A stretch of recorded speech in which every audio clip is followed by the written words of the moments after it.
नमस्कार, आप सभी का स्वागत है। मैं doctor Annu Mathur, associate professor Indian music, SMM government girls college Bhilwara. आज का हमारा टॉपिक है राग अड़ाना।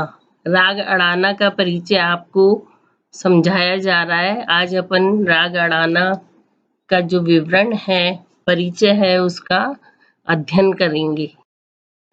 राग अड़ाना में स्वर आरोह में गंधार वर्जित है और गांधार दैवत और निषाद स्वर कोमल लगते हैं। शेष स्वर शुद्ध लगते हैं इस राग में। जाति इसका षाडव संपूर्ण है और संपूर्ण वक्र है। थाट है आसावरी।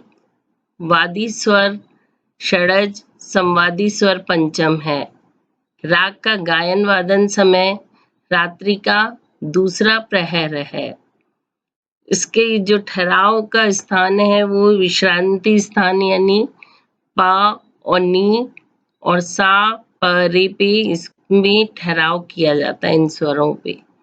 मुख्य अंग इसके जो हैं मा प ध नी सा ध नी सा ध नी प मा प गा म रे सा।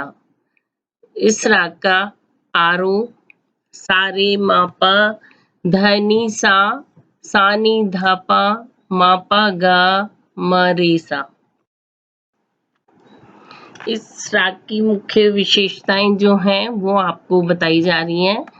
विशेषताएं इस राग में राग अड़ाना के आरोह में गांधार वर्जित होने के कारण यह राग दरबारी कानड़ा से अलग दिखाई देता है। राग अड़ाना विशेषकर मध्य और तार सप्तक में अधिक बजाया जाता है।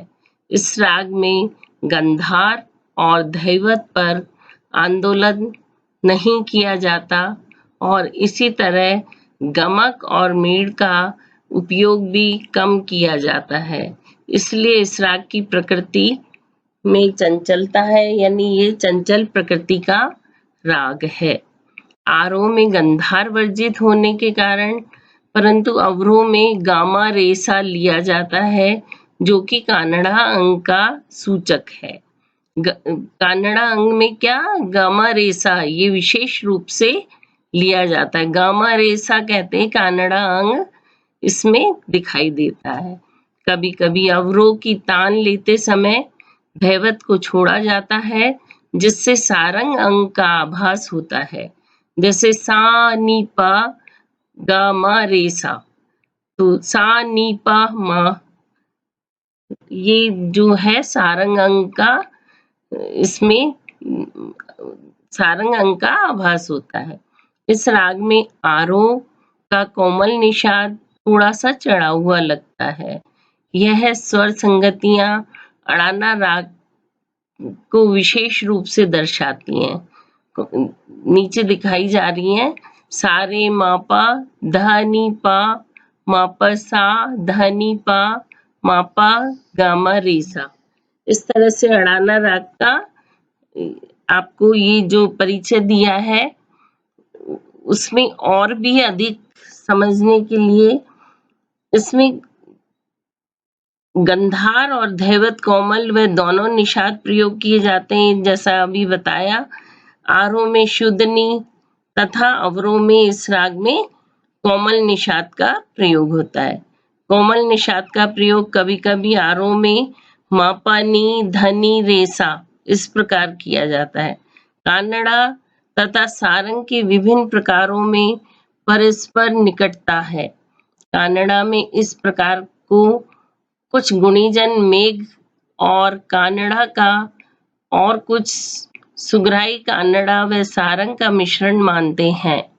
अड़ाना में सारंग के स्वरूप की झलक इतनी अधिक दिखाई देती है कि कुछ विद्वान तो इसे रात्रि का सारंग कहते हैं, किंतु यह तथ्य भी ध्यान देने योग्य है कि अड़ाना में सारंग की रूपरेखा मुख्यतः तानों में ही दृष्टिगत होती है।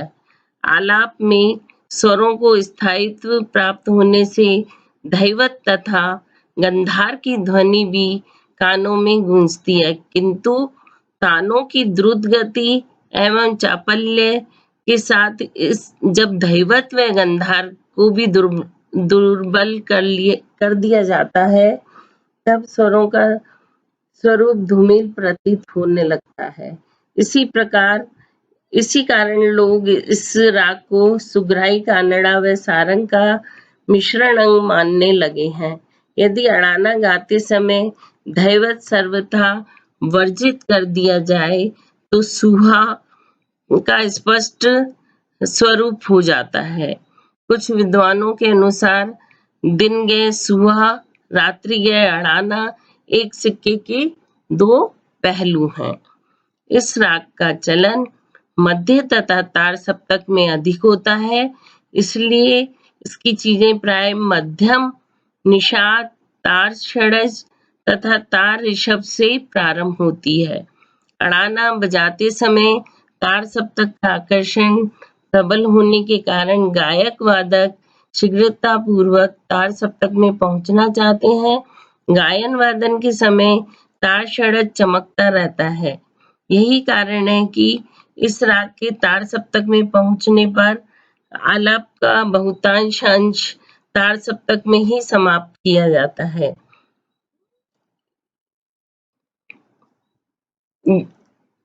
दरबारी कानड़ा से भी इस राग की संप्रकृतिक राग दरबारी कानड़ा है।